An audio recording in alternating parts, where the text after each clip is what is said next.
దేవునికి స్తోత్రం. హల్లెలూయా. ఏమి విడిచిపెట్టాలో విడిచిపెట్టే వాటి గురించి కూడా విన్నారు. దేవుడి కొన్ని అంశాలు తెలియపరిచాడు, ఏమి విడిచిపెట్టాలో అవి.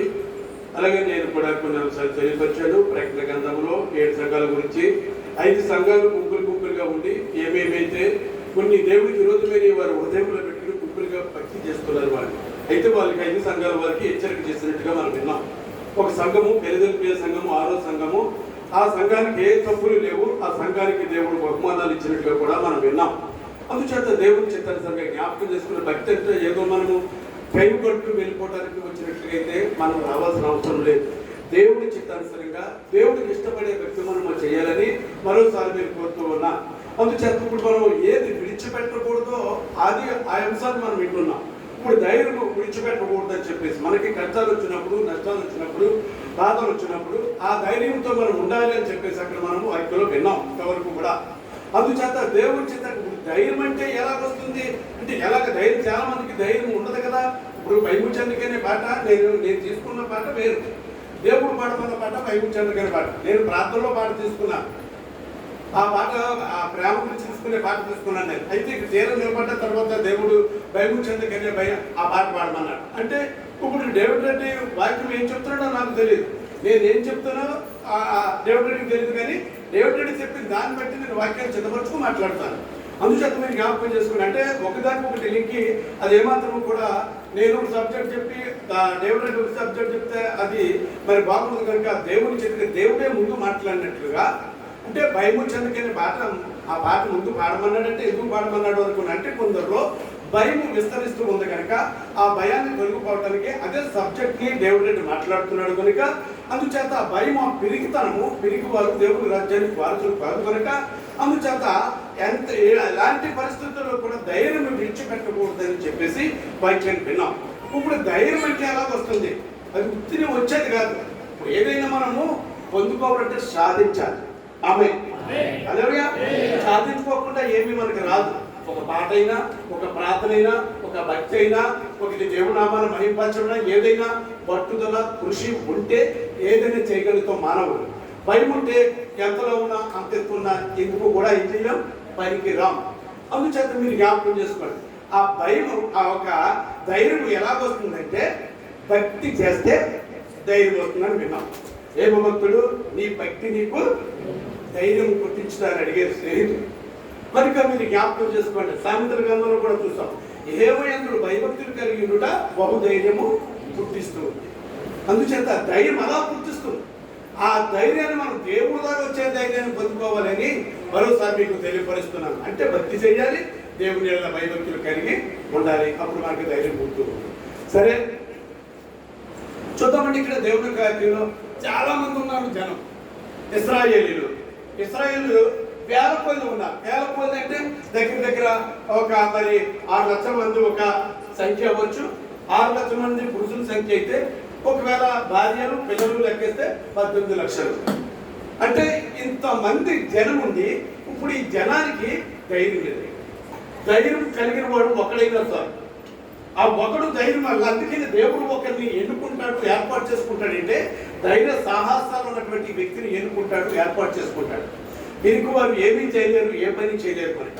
అందుచేత ఇక్కడ మనం చూస్తున్నప్పుడు దగ్గర మరి 18 లక్షల మంది అక్కడ గుంపు కూడా ఉన్నారు. 18 లక్షల మంది కూడా గుంపు కూడా ఉన్నటువంటి వారికి భయం కలిగేస్తుంది, భయం వేస్తుంది అనమాట. ఏం చేయాలో అర్థం కాదు.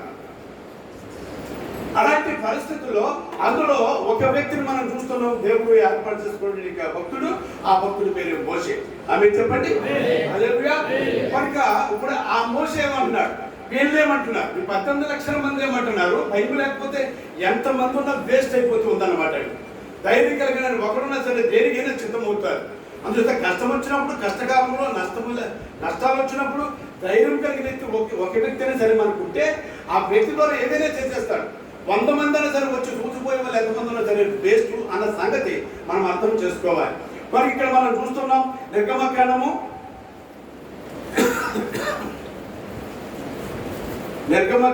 14వ అధ్యాయము 13వ. అందుకు మోషే భయపడకుడి, యెహోవా మీకు నేడు కలుగజేయ రక్షణను నేడు మీకు నేను కలగజేయు రక్షణను మీరు ఓరక నిలుచుండి చూడండి. మీరు ఓరక నిలుచుండి చూడండి. ఆమె చెప్పండి. హల్లెలూయా. చూసారా ఇక్కడ ఏమన్నాడు? ఇక్కడ దేవుడి యొక్క వాక్యంలో చూస్తున్నాం, యెహోవా మీరు భయపడి. ఎందుకు భయపడుతున్నారు? ఇప్పుడు అక్కడ 18 లక్షల మంది ఉన్నారు. నేను చెప్తున్నాను మళ్ళా, మీ కుటుంబం 100 మంది ఉండొచ్చు, మీ కుటుంబం 50 మంది ఉండొచ్చు, లేకపోతే మీ కుటుంబం 10 మంది ఉండొచ్చు, మీ కుటుంబం 5 ఉండొచ్చు, లేకపోతే మీ కుటుంబం ఒకడే ఉండొచ్చు. ఎంత మంది ఉండాలని కాదు, అందులో ధైర్యమైన వ్యక్తి ఒకడు ఉంటే ఆ ఒకడ వ్యక్తిని బట్టి నీ జాతి అంతా నడుపుతాడు దేవుడు, నీ కుటుంబం బట్టి నడుపుతాడు దేవుడు. ఆ ధైర్యమైన వ్యక్తి మనకు కావాలి. అందుచేత ఇక్కడ మనం చూస్తూ ఉన్నాం, ఇక్కడ 18 లక్షల మంది కూడా ఐగుప్తుని విడిచి వచ్చేసారు. ఇప్పుడు పారిపోతూ ఉన్నారు. ఎక్కడికి? ఐగుప్తుని విడిచి ఆ ఒక మరి పాలు తెరులు ప్రపంచ దేశానికి మరి నడిపించడానికి మోసేని దేవుడు ఏర్పాటు చేసుకున్నారు. అక్కడేమైందో చూడమా, మీరు నేడు చూసిన ఐగుప్తులను ఇక మీదట మీరు ఎన్నడూ కూడా చూడరు. ఆమేన్ చెప్పండి. ఇక్కడ దేవుడు చిత్తానుసరిగా నేడు మీరు చూసిన, ఎవరు చూసైతే భయపడుతున్నారో, ఏ ఐగుప్తు అయితే వచ్చేస్తున్నారు, రథాలు ఆయుధాలు పట్టుకుని ప్రజలు అనేకమైన మంది సైనికులు వచ్చేస్తున్నారు, వారిని చూసి మీరు భయపడుతూ ఉన్నారు. అయితే ఇదిగో ఎర్ర సముద్రం ఉంది, ఎర్ర సముద్రాన్ని చూసి మీరు భయపడుతున్నారు. అయితే నేను తెలియవచ్చి దేవుడు చెప్పే మాట ఏంటంటే మోషేతో, ఇదిగో నేను చూసిన ఐగుప్తులని ఇక మీరు ఎన్నడూ కూడా చూడరు. ఇకెన్నడూ మీరు వారిని చూడరు. ఎవరైతే శత్రువు తరుపుకొస్తున్నారో, ఎవరైతే నీ మీద వాదనాడుతున్నారో, ఎవరైతే నీ మీద ఎదురాడుతున్నారో, ఎవరైతే నీకు విరోధంగా మాట్లాడుతున్నారో, ఎవరైతే నిన్ను ప్రాణ భయానికి తీసుకొస్తున్నారో, వారిని నేడు మీరు ఇక చూడరు.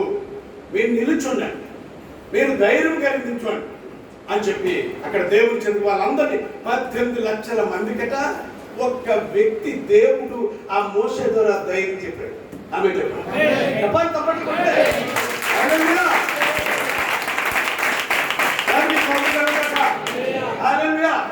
మరి ఒక్క వ్యక్తి ధైర్యం చెప్తే వారు నిలబడ్డారు, వారు నిలుచున్నారు. అయితే వారు వచ్చేస్తున్నారు, వారు సైన్యం వచ్చేస్తూ ఉంది. అయితే ఇక్కడ మోషే ఎదరికి వెళ్ళి అక్కడ ఏమన్నా చూడమా, మీ పక్షాన దేవుడు యుద్ధం చేస్తాడు, మీరు ఊరకే నిల్చోండి. ఆమేన్. ఇప్పుడు దేవుడు ఎవరి పక్షాన్ని యుద్ధం చేస్తారట? మీ పక్షాన్ని. మీరు భక్తి చేయండి సార్, మీరు భయం కలిగి ఉండండి. దేవుడు అంటే మీ పక్షాన్ని మీరు మాట్లాడక్కర్లే, దేవుడు మాట్లాడతాడు. ఏంటి? ఎవరు బాబు బాబు ఇంత వస్తారా బాబు ఇంటి ఎలాగరా అని ఎలా వస్తారో దేవుడు తెలుసు. ఆమేన్. హల్లెలూయా. ఎవడైతే వీడు వస్తారో, వీడు కొమ్ములు ఎలాగే కొమ్ములు ఎలాగ ఎరగదీయాలరా బాబు అంటే మనం ఎరగదీయక్కర్లేదు. దేవుడు ఎలా ఎరగదీయాలో, ఎలా ఎరగదీసి నేను దగ్గరికి చేర్చాలో దేవుడికి తెలుసు. ఆమేన్. హల్లెలూయా. మనకి ఇప్పుడు కొమ్ములు వచ్చినటువంటి వారు పరో సైన్యం వచ్చేస్తూ ఉంది. అయితే వాళ్ళందరినీ కూడా ఇదిగో మీరు నిలుచుండండి, మీ పక్షమున వారితో దేవుడు యుద్ధం చేస్తాడని చెప్పి వారితో మోసే వేడుతో చెప్పాడు. ఈ 18 లక్షల మంది ఇశ్రాయేలుతో కూడా చెప్పాడు. సరే, వీళ్ళందరికీ కూడా ధైర్యం వచ్చింది, నిలబడ్డారు. నిలబడిన తర్వాత అప్పుడు వాళ్ళ గురించి ఒక మాట చెప్పేశాడు. ఇప్పుడు మరి ఎర్ర సముద్రం ఉంది, ఇప్పుడు వెనకాల ఈ సైన్మెంట్ మనుషులు పని ఏం చేస్తారు, ఎర్ర సముద్రం అని. ఇప్పుడు దాని గురించి ఏం మాట్లాడు ఏమన్నా చూడము. అంతలో దేవుడు మోషేతో, నువ్వు వేళ నాకు మొరపెట్టుచున్నావు, సాగిపోవుడని ఇశ్రాయేలుతో చెప్పుము. నీవు నీ కర్రను ఎత్తి ఆ సముద్రం వైపు చాపి నీ చేయి చాపి దాన్ని పాయలుగా చేయు. అప్పుడు ఇశ్రాయేలీయులు సముద్రం మధ్యను ఆరిన నేల మీద నడిచిపోదు. ఆమేన్.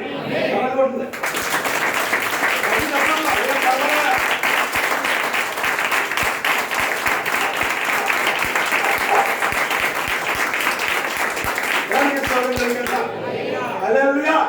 ఇప్పుడు దేవుడి సన్నిధిలో ఉత్సాహంగా ఉండాలి, ధైర్యంగా ఉండాలి. మనకి ఇక్కడ మనం చూస్తున్నాం, ఇక్కడ దేవుని యొక్క వాక్యంలో మనం చూస్తున్నాం. ఏమన్నాడంటే, మోషే ఎందుకు నువ్వు అలా నిలుచున్నావు? నీ కర్ర ఆ సముద్రం వైపు చాపు, నీ చేయి చాపు, ఆ చేయి చాపు, నీ కర్ర చాపు, నీ చేతిలో ఉన్నది కర్ర చాపు. ఆ ప్రార్థన చేయి. ప్రార్థన చేసినప్పుడు ఆ ఒక సముద్రము ఎవరి మాటలను పెట్టదా? ఎవరైనా ఏమైనా చేయగలరా? చేయగలరా? ఇప్పుడు వరదలు వచ్చేస్తున్నాయి, లేకపోతే ఇప్పుడు ఏమేమి జరుగుతున్నాయి, ఎవరైనా దానికి అడ్డుకొట్లు వేయగలుగుతున్నారా? మనుషులైతే తప్పించుకోవడానికి ప్రయత్నం చేస్తారు, కానీ ఆ సముద్రాన్ని ఏమి చేయలేదు. కానీ నువ్వు ప్రార్థన చేసి చేయి చాపు, నీకు ఆరిన నేల ఇదిగో సముద్రాన్ని పాయలుగా చేసేస్తాను నేను అని చెప్పేసి దేవుడు ఆ ఒక మోషేతో మాట్లాడినట్లుగా దేవుడు ఒక వాక్యంలో చూస్తున్నాం. సరే, దేవుడు ఒక సూచన తెలియపరిచాడు భక్తుడికి. ఎందుకంటే ఒక వ్యక్తిని ఏర్పాటు చేసుకుని ఆ వ్యక్తితో ఆ జనాలందరినీ నడిపిస్తారు దేవుడు. ఎవరు పడితే వారితో కాదు. అక్కడ జైచాపు ఎప్పుడైతే ప్రార్థన చేశాడు, అయితే తూర్పు గాలి ఆ గాలి వేసినప్పుడు ఆ సముద్రం అట 2 పాయలు అయిపోయినట్టుగా చూస్తున్నాం. ఆమేన్. హల్లెలూయా. ఎప్పుడైతే 2 పాయలు అయిపోయిందో సముద్రం, 2 పాయలు అంటే ఇప్పుడు ఎంతమంది? 18 లక్షల మంది ఇశ్రాయేలు నడిచి వెళ్ళాలి. జనమేనా? వారికి ఉన్నటువంటి బళ్ళు, వారికి ఉన్నటువంటి ఎడ్లు, వారికి ఉన్నటువంటి వ్యవసాయము, గడ్డలు, వాటికి అన్ని ఆహారాలు అన్ని తీసుకుని బయలుదేరాలి. ఆ ఎర్ర సముద్రంలో పాయ అంటే ఏదో మనకి ఈదిలాగా లేకపోతే ఇలా కాదు. మనకి ఈ పాలంతా ఇంకా ఎంత ఉందే, అంతకంటే ఎక్కువ ఈ ఒక ఆ నీరు గోడ, అక్కడ ఒక గోడ, అక్కడ ఒక గోడ, ఈ మధ్యలో అంతా కూడా ఆరిన అప్పుడు దాకా నీళ్ళతో ఉన్నట్ట బురద నేలట ఏమైపోయిందట, ఆరి నేల అయిపోయింది. ఇప్పుడు ఇంత లెక్క నుంచి ఈ జనం వెళ్తూ ఉన్నారు అవతల ఒడ్డి. పాయ అంటే ఏదో ఇంత పాయగా సముద్రం అంటే మామూలు కాదు కదా, అంత పాయ ఇంత గోడ కింద నీళ్ళట ఎలగట్టేశాడు దేవుడు. ఆయన నేల తెచ్చేసాడు, ఎక్కడ బంద కానీ ఏమీ లేదు. వాళ్ళందరూ కూడా బయలుదేరి వేతనాలు అందరూ నడిచేది వరకు కూడా ఆ నీళ్లు అలాగే ఉండాలి. దేవుడు ఏదైనా చేయగలరు, ఏదైనా చేయడానికి సిద్ధమవుతాడు. అలా చేయగలరా? ఎలా చేస్తాడా? ఏదైనా చేస్తాడని చెప్తున్నాను నేను. అందుచేత ఒకసారి జ్ఞాపకం చేసుకోండి, ఎప్పుడైతే ప్రార్థన చేశాడో ఆ ఒక మోసే ఆ ఒక నీళ్లు ఎడబెడ పాయలైపోయి గోడలాగా నిలబడిపోయి, అయితే ఆ మధ్యలో ఆరి నేల మీద ఇశ్రాయేలు అందరూ కూడా ఈ పశువులు వీళ్ళందరూ కూడా నడిచి వెళ్ళిపోతూ ఉన్నారు. అందరూ అవతల వాటికి వెళ్ళిపోయారు. ఫరో సైన్యము వెనక తరుముకుంటూ వచ్చేస్తున్నారు. ఇప్పుడు దేవుడు ఎవరైనా పాపం ఉంచాలి అంటే కళ్ళు నెత్తి మీద కూర్చుంటాయి. నేను మళ్ళా మీతో చెప్తున్నాను, ఏదో ఎంతసేపు వినుకుంటుంది మనిషి, ఎంతసేపు మా అయితే తప్పించడానికి ప్రయత్నం చేస్తే కట్ అంటారు. నీకు ఇదే పోయిన ఎవరైతే మంచి మాట చెప్తుంటే కసులతో మాట్లాడతారో వాళ్ళకి ఏం సంభవిస్తుందో బాబు నాకు భయం. ఇక్కడ మనం చూస్తున్నాం, ఈ 6 నెలలతో ఇంత ఎడలకు వచ్చేసింది కదా, వీళ్ళందరూ ఇశ్రాయేలు అందరూ కూడా అవతల రోడ్డు మీదకి వచ్చేసారు. ఇప్పుడు వెనకాల ఎవరున్నారు చెప్పండి? ఫరో సైన్యం ఉంది. వారు కళ్ళు మూతల మీద వచ్చేస్తున్నారు. వీళ్ళేమో పాపం పారిపోతున్నారు పోకుందామని. వాళ్ళు కళ్ళు మూతల మీద వచ్చేస్తున్నారు. అందరికి ఆ కళ్ళు మూతల మీద వచ్చేస్తే వాళ్ళు ఏం చేస్తారంటే వాళ్ళు వస్తున్న దారే సముద్రంలోంచి కూడా అదే దారిని కుని సముద్రంలో కూడా వాళ్ళు కూడా వచ్చేస్తున్నారు. ఆమేన్. హల్లెలూయా. అందుచేత దేవుని చిత్తానుసారంగా వాళ్ళు చూసిన కళ్ళు మూతల మీద వాళ్ళు కూడా వాళ్ళ వెనకాల ఏమొచ్చేస్తున్నారు. ఎలాగ పడితే అలాగ మనము వెళ్ళిపోవటానికి చూడండి, చెప్పులు ఉన్నవాడు వెనకాల అప్పులు ఉన్నవాడు వెనకాల వెళ్ళకూడదు అంటారు. ఎందుకంటే చెప్పులు ఉన్నవాడు ఎట్టుకొచ్చినట్టుగా ఏం చేస్తాడు? తొక్కుపోతుంటాడు. రావులైనా ముళ్ళైనా చెప్పులు ఉంటే కనుక కాదు అరికాలు గుచ్చుకోకుండా. అలాగే అప్పులు ఎక్కువైపోయిన వాళ్ళ వెనకాల వెళ్ళినా సరే ఎవరొకరు దారిలో ఎత్తవా పెద్ద రాము ఉంటాడు అంటాడు. అర్థమైందా? అందుకే అలాగే ఏం చేస్తున్నారంటే ఇక్కడ మనం చూస్తూ ఉన్నాం, వీళ్ళు భక్తులు, ఇశ్రాయేలీయులు భక్తులు, ఈ భక్తులు వెళ్ళిపోతూ ఉంటే సముద్రంలో పడి వీళ్ళు వెనకాల వీళ్ళు కూడా ఆ సముద్రం పడి వెళ్ళిపోతారు. వాళ్ళు ఎప్పుడైతే వెళ్ళిపోయారో అవతలకి వెళ్ళాక అన్నాడు దేవుడు మోషేతో, మోషే నీ చేయి సముద్రం మీద మళ్ళా చాపు, నువ్వు ప్రార్థన చేయి. నువ్వు ప్రార్థన చేసినట్లయితే ఇదిగో ఐగుప్తులు మరి అన్నాడు కూడా యువతల ఒడ్డుకి రారు అన్నాడు. దేవుడికి కరుణ లేదా చెప్పండి? దేవుడికి జాలి లేదా? ఒకసారి మీరు జ్ఞాపకం చేసుకో. దేవుడు పక్షాన మనం నిలబడినప్పుడు, దేవుడితో మనం ఉన్నప్పుడు ఎవరు ఏ రకంగా అనుకున్నా సరే ఎవరు మనల్ని ఏమీ చేసేదేమీ లేదు. దేవుడే మనకి సహాయం చేస్తాడు. ఎవరి ద్వారా ఎలాగ మాట్లాడాలో దేవుడికి తెలుసు. అందుచేత మరలా మోషే ప్రార్థన చేశాడు. 18 లక్షల ఇశ్రాయేలు ఈతల పట్టుకు వచ్చేసారు. మోసే మరలా ప్రార్థన చేశాడు. ఐగుప్తులందరూ కూడా మేము తరుముకొత్తమే చూసుకుంటున్నారు. ఒక్కొక్కడు వెనక ముందుకు చూడు, దూరదృష్టి లేనివాడు గుడ్డువాడుతో ఇక్కడ సమానుడు. మనం ఏదో ఒక కార్యం చేస్తున్నాం, ఏదో ఫంక్షన్ చేయాలి, లేదా గుడి ఆధారం గుర్కొస్తాం. మనం ఏం చక్క పెట్టుకోవాలో, ఏం రుచి పెట్టుకోవాలో, ఎలా మనం ముందుగా దేవుడి మందిరానికి రావాలో ఎన్ని చూసుకోవాలి. చూసుకోకుండా ఒక ఆలోచన లేకుండా గుడ్డెత్తి చేలో పడినట్లుగా మనం వెళ్ళిపోతాం అనుకో, అది మంచి పని కాదు. మోసే ఎప్పుడైతే ప్రార్థన చేశాడో, ఇప్పుడు వీళ్ళు రథాలు, వేరే రథ చక్రాలు ఊడు పడేటట్లుగా దేవుడు పైన ఉరుములు మెరుపులు మరి కురిపించి ఆ రథ చక్రాలు ఊడిపడినట్లుగా చేస్తే వీళ్ళందరూ కూడా సముద్రంలో సగం లెక్క ప్రయాణం జరుగుతుంది. వేరు కూడా ఇప్పుడు ఏ విత్తనం వేస్తామో నేను అందుకే చెప్తున్నాను, ఏ విషయమైనా సరే మళ్ళా చెప్తున్నాను. నువ్వు మంచి చేయి, దేవుడు నీకు మంచి చేస్తాడు. నువ్వు చెడ్డ చేయి, నీకు చెడ్డ జరుగుతుంది. మంచి ఏ విత్తనం వేస్తే అదే పంట మాత్రం వస్తాం, అందులో ఏమీ కూడా తేడా ఏమీ లేదు. అందుచేత మరోసారి మీకు అక్కడ చేస్తున్నాం. వీళ్ళు ఎప్పుడైతే ఐగుప్తులు ఆ సముద్రంలోకి తరుక్కుంటూ మధ్యలోకి వచ్చేస్తారు, ఇప్పుడు మధ్యలోకి వచ్చాక దేవుడు ఉరుములు మెరుపులు కురుపుతో మొదలుపెట్టాడు. ఉరుములు మెరుపులు కురుపుతో మొదలెడితే ఇప్పుడు ఎదరకెళ్ళాలా కదా, వెనక్కెళ్ళాలా. ఇప్పుడు ఇశ్రాయేలు ముందు గొడ్డ మీద ఏం చేశారు, వెనక్కెళ్ళాలి కదా, వాళ్ళకి ఎదరకెళ్ళాలి కదా. ఇప్పుడు ఐగుప్తులకి సముద్రం మధ్యలోకి వచ్చాక ఎదరకెళ్ళాలి కదా, వెనక్కెళ్ళాలి కదా. సరే, ఇప్పుడు ఎప్పుడైతే ఆ రథ చక్రాలు ఆరికే ఊడిపోయిపోతున్నట్టున్నాయి, వాళ్ళు రథాలు వారికి ఉన్నటువంటి గుండె దడ ఆ ఒక భయం పట్టించుకుంది. ఇక వెనక్కెళ్ళడానికి ఎదరికెళ్ళి అది ఏం చేయమని చెప్పేసి వెనక్కి తిప్పటరా బాబు, ఏదో జరుగుతుంది. ఎందుకని మన రథాలు అంటున్న చక్రాలు ఊడిపడిపోతుందే, ఏదో జరుగుతుంది, వెనక్కి పోతామని చెప్పేసి వెనక్కి పరుగులు పెడతాం, వెనక్కి తిప్పే రథాలు. ఈ లోపల మోషే ప్రార్థన చేశాడు. ఎప్పుడైతే మోషే ప్రార్థన చేశాడో ఆ సముద్రం మెడపెడ ఆ గోడ కింద నిలబడినటువంటి ఆ నీళ్లు మూసేసింది. ఆమె చెప్పండి, హల్లెలూయా. దేవునికి స్తోత్రం కలుగుగాక.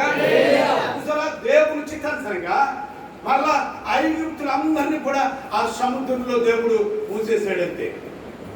ఇక్కడ ఏమన్నాడంటే, ఇక్కడ చూద్దాం చూడండి, 14వ అధ్యాయంలో నిర్గమకాండము 28వ చూసామా. నీళ్లు తిరిగి వచ్చి ఆ రథములను రౌతులను వారి వెనక సముద్రంలోనికి వచ్చిన సర్వసేనకు కప్పివేసెను, వారిలో ఒక్కడైనను ఆమేన్ హల్లెలూయా. వారిలో ఒక్కడు కూడా ఏం చేయలేదట చెప్పాలి. దేవుడు వాళ్ళ పక్షాన్ని యుద్ధం చేస్తాడు. దేవుడు చేస్తాడు, మనం ఏం దగ్గర. ఇప్పుడు మనం ఇద్దరికి వెళ్తాం అనుకోండి, నవ్వుతాడు. దేవుడు అనుకున్నాడు కదా, ఎందుకు మనం తగ్గించుకోవాల్సిన అవసరం ఉందంటే, వాళ్ళు దెబ్బలాడు మనం దెబ్బలాడడం అనుకో, మనకి వాళ్ళకి వెళ్ళిపోయిందా, వాళ్ళకి మనకి తేడా ఉందా. మనం దేవుడు పెడదాం, మనం తగ్గించుకుని వెళ్ళి ప్రార్థన చేయాలి. దేవుడు ప్రభా, ఈ వ్యక్తి ఇలా చేస్తున్నాడు, ఈ వ్యక్తి ఇలా చేస్తుంది, ఈ మనిషి ఎలా బాధపెడుతుంది, ఈ మనిషి ఎలా బాధపెడుతున్నాడు ప్రభా, నువ్వు చూసుకోమని చెప్పేసి దేవుడి దగ్గర నువ్వే దిక్కు ప్రభా అని ఏడ్చావనుకో, నువ్వు అలా కూడా నువ్వేం మాట్లాడగలుగుతుంది, నేను చూసుకుంటాను ప్రభా అంటాడు. ఆమేన్ హల్లెలూయా. మనకి ఇక్కడ దేవుడి యొక్క వాక్యంలో చూస్తూ ఉన్నాం, ఒక్కడు కూడా మిగిలి ఉండలేదు. అందరూ కూడా ఆ సముద్రంలో అందరినీ కూడా ముంచివేసినట్లుగా దేవుడి యొక్క వాక్యంలో చూస్తూ ఉన్నాం. ఇప్పుడు ఏమన్నా చూడండి, అయితే సముద్రం మధ్య ఉన్నప్పుడు ఆ నీళ్లు వారి కుడి ఎడమ ప్రాంతంలో గోడవలె ఉండెను. ఆ దినమున యెహోవా ఐగుప్తుల చేతిలో నుండి ఇశ్రాయేలీయులను రక్షించెను. ఇశ్రాయేలీయులు చచ్చిన ఐగుప్తులను సముద్ర తీరమున చూచిరి. ఆమేన్ హల్లెలూయా. వాళ్ళందరినీ కూడా చచ్చిన ఐగుప్తులందరినీ కూడా ఆ చచ్చిపోయిన తర్వాత ఏం చేస్తారు జనాన్ని, ఆ సముద్రం పాలు పెట్టారు. వాళ్ళందరినీ ఇలా చూస్తున్నారు అనమాట. ఏంటి ఎంతో హీరులు, ఎంతో పౌరులు చూడండి. సౌలు అపోస్తల కార్యాలు 8వ అధ్యాయంలో చూస్తే 9వ అధ్యాయంలోకి వచ్చి వాళ్ళందరినీ క్రైస్తవులందరినీ కూడా ఆ దమస్క మార్గాన్ని వెళ్ళి వాళ్ళందరినీ బట్టి ఈడ్చుకుని పోవాలని కత్తులు కడాలు సైన్యం తీసుకుని వెళ్ళిపోతున్నారు పౌరుషంగా. వాళ్ళందరినీ కూడా మనం బాధపడాలి, వాళ్ళందరినీ ఎవరిని ఎదురొత్త చంపేయాలి అన్నట్లుగా మరి వాళ్ళందరూ గుర్రాల మీద మంచి పౌరుషంగా పరిగెట్టుకు వెళ్తున్నారు, గుర్రసాలు తీసుకుంటా. ఈ లోపల దేవుని యొక్క వెలుగు వచ్చి ఆ ఒక పౌరు మీద, ఆ ఒక మరి సౌలుగా ఉన్నటువంటి ఆ సౌలు మీద ఎప్పుడైతే ఆ వెలుగు ఆ ఒక పౌరు ఆ ముఖం మీద పడిందో, ఆ గుర్రం మీద చేంజ్ చేయడు కింద పడ్డాడు. కింద పడితే ఇప్పుడు ఇంత పౌరుషంగా, ఇంత బలంగా, ఇంత కత్తి అవన్నీ పట్టుకుని వెళ్తున్న వాడికి ఆ ఎలుగు ఎప్పుడైతే వచ్చి పడిందో కింద పడ్డాడు. కింద పడి ఏం చేస్తున్నాడంటే ఇప్పుడు తడుపుకుంటాడు. ఇదండి యజమానుడు ఇంతగా పరిగెట్టాడు, అలాగన్నాడు ఇలాగన్నాడు, ఇలా కింద పడి తడుపుకుంటాడేంటి అని చెప్పి దానికి ఎందుకు నువ్వు ఎవరు అంటే నువ్వు ఎవరిని బాధ పెట్టంటే నేను క్రీస్తు నువ్వు ఎవరిని చెప్పేసి ఇంకా మళ్ళీ అడుగుతున్నాడు. ఒక ఏసై నువ్వు ఎవరినైతే శ్రమ పడుతున్నావో, ఎవరినైతే బాధ పెట్టావో నేను క్రీస్తుని. నువ్వు ఆ మనిషిని బాధ పెట్ట ఆ మనిషిని కాదు కదా. చాలా మనం లోపల ఉన్నప్పుడు కూడా చూసాం, చాలా బాగా భక్తి చేస్తున్నప్పుడు కొట్టేమనుకో అది వెళ్ళి దేవుడు నడిపిమన్నట్లుగా ఏడిపించా, దేవుడు అక్కడ ఏడ్చినట్లుగా ఖచ్చితంగా జరిగే సంఘటన. ఎప్పుడు ఎందుకని నీతిమంతుల జోలికి కానీ, భక్తుల జోలికి కానీ, అది పిల్లవచ్చు, కుర్రోడవచ్చు, పెద్దోళ్ళు అవ్వచ్చు, ముసలోళ్ళు అవ్వచ్చు, వాళ్ళు చేస్తున్న భక్తిని చూసి మనకి భయపడతారు. ఆమేన్. హల్లెలూయా. అలాంటి వాళ్ళ జోలికి వెళ్తే అది నీకు మంచి పని, నీ జీవితానికి, నీ కుటుంబానికి కూడా మంచి పని కాదు. అందుచేత ఇక్కడ మనం చూస్తున్నాం ఇశ్రాయేలు అందరినీ కూడా, వారు ఐగుప్తులందరినీ కూడా ఆ సముద్రంలో ముంచివేయటం వాళ్ళందరినీ కూడా చూసినట్టుగా మనం చూస్తూ ఉన్నాం. కనుక మనం అక్కడ చూస్తున్నప్పుడు దేవుని చిత్తానుసారంగా 6 నెలల మీద వెళ్ళి నడిచి వెళ్ళిపోయారు. వాళ్ళందరినీ చూసినట్టుగా మనం దేవుని యొక్క వాక్యంలో చూస్తున్నాం. ఇప్పుడు అక్కడ ఏమన్నా చూడమా, ఐగుప్తులను చేసిన గొప్ప కార్యములను ఇశ్రాయేలు చూసిన కనుక ఆ ప్రజలు యెహోవాకు భయపడి యెహోవా యందును ఆయన సేవకుడైన మోషే యందును ఆమేన్ హల్లెలూయా ఆ కార్యం చూసిన తర్వాత ధైర్యం వచ్చిందట. ఇశ్రాయేలు అందరికీ కూడా ధైర్యం వచ్చి ఇప్పుడు దేవుని యందును మోషే యందున నమ్మకము ఉంచారు. కనుక ఒకసారి మీరు జ్ఞాపకం చేసుకోండి, దేవుని కార్యాలు చూసి కూడా మారకపోతే చివరికి జరిగింది ఏం జరుగుతూ ఉంది. దేవుడు ఒకసారి మాట్లాడతాడు, 2 సార్లు మాట్లాడతారు. ఏ రకంగా వాక్యం ద్వారా మాట్లాడతారు, సేవకుల ద్వారా మాట్లాడతారు, సహోదరుల ద్వారా మాట్లాడతారు, దర్శనం ద్వారా మాట్లాడతారు. తలిసిన గర్వాన్ని విడిచిపెట్టేటట్టు స్వప్నంలో కూడా మాట్లాడతాడు. ఏదో జరుగుతుంది ఏంటి అని చెప్పేసి మంచి ఆలోచన చేస్తూ ఆ ఆలోచన ప్రకారంగా ఉంటే దేవుడు నీకు సహాయం చేస్తాడు. కనుక దేవుడు చేసిన కార్యాన్ని వారు చూసి అప్పుడు దాకా భయపడిపోయారు. ఎదురు చూస్తే ఎర్ర సముద్రం, వెనకాల చూస్తే పర్వత సైన్యం, ఎదురు కొయ్య, వెనకాల కొయ్య, ఏం చేయాలో అర్థం కాదు. అలాంటి పరిస్థితుల్లో ఒక్క వ్యక్తి 18 లక్షల మందికి ధైర్యం చెప్పాడు. ఆ ధైర్యంతో ఆ ఒక అవతలకి నడిపించాడు. ఆ శత్రువులందరినీ ముంచేసాడు దేవుడు, వీళ్ళని బయటికి నడిపించాడు. నేను ఒకటే చెప్తున్నాను, నువ్వు అపనమ్మకం ఏదైనా ఒక కలిగి ఉంటే దేవుడు మన చెయ్యి విడిచిపెట్టు. ఒకవేళ ఏదైనా మనం తప్పు ఉంటే విడిచిపెట్టు, ఒకవేళ తప్పుల్లో కూడా విడిచిపెట్టు. క్షమించద్దు. పాపులను క్షమించడానికి, రోగిని క్షమించడానికి కదా ఈ లోకానికి వచ్చాడు. ఒకవేళ 100 తప్పులు ఉన్నా సరే మనల్ని క్షమించాడు. ఆమె చెప్పండి. అలాంటి ప్రేమ కలిగిన మన దేవుడిని చెప్పి మరోసారి మీకు తెలియపరుస్తున్నాను. అలాగని చెప్పేసి మనం తప్పులు చేయమని కదా, కానీ ప్రేమ కలిగిన దేవుడు, ఈ లోకానికి క్షమించగలిగిన దేవుడు, రక్షించగలిగిన దేవుడు ఈ లోకానికి వచ్చారని చెప్పి మరోసారి మీకు వాక్యానుసారంగా తెలియపరుస్తాడు. కనుక జ్ఞాపకం చేసుకుని మనందరము ధైర్యం కలిగి, విరిగితనం తీసేసి ధైర్యంతో దేవుడి నామాన్ని మహిమపరచడానికి ధైర్యంతో ముందుకి కొనసాగాలని చెప్పేసి మరోసారి మీకు వాక్యానుసారంగా తెలియపరుస్తూ ఉన్నాను. దేవుడికి స్తోత్రం. హల్లెలూయా. దేవుడు దీవించాల్సి కాక. ఆమేన్.